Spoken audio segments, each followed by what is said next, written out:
në mbledhjen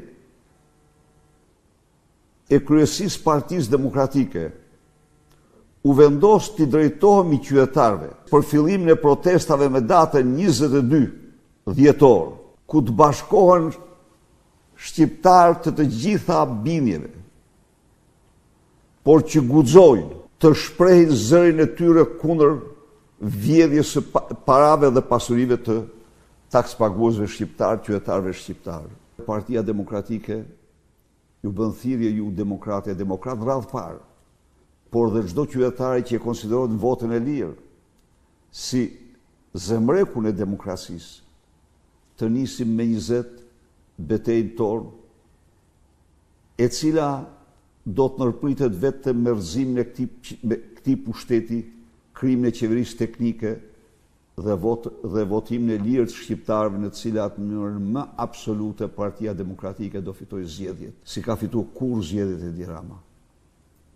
Por, kësaj here, një lloj si në vitin 2001, ne arritëm të vërtetojmë shqiptarëve dhe mbar botës se ky i vodhi zgjedhjet, ky i dhunoi zgjedhjet. Ndaj na takon ne tani beteja për votën tonë. 13 vite opozitë janë topitse. Por prap sot është koha e misionarëve.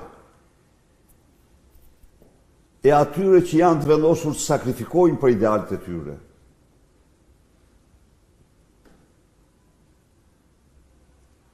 Çfarë kemi sot në dallim nga vitet e mëparshme?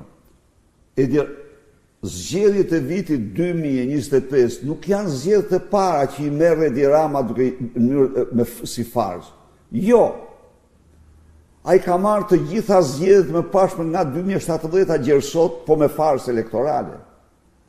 Por kemi dallim të madh. Cili është dallimi i madh? Dallimi i madh është se këto zgjedhje në ligjin kombëtar dhe ndërkombëtar janë farsë.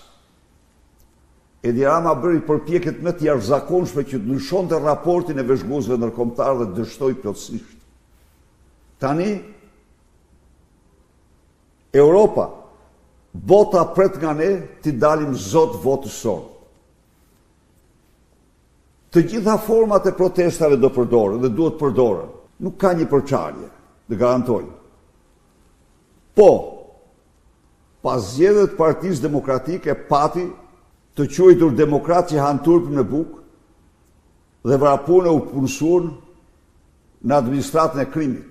Pati të tjerë të cilët vendosën të mos merren me politik, por të ndjekin jetën e tyre.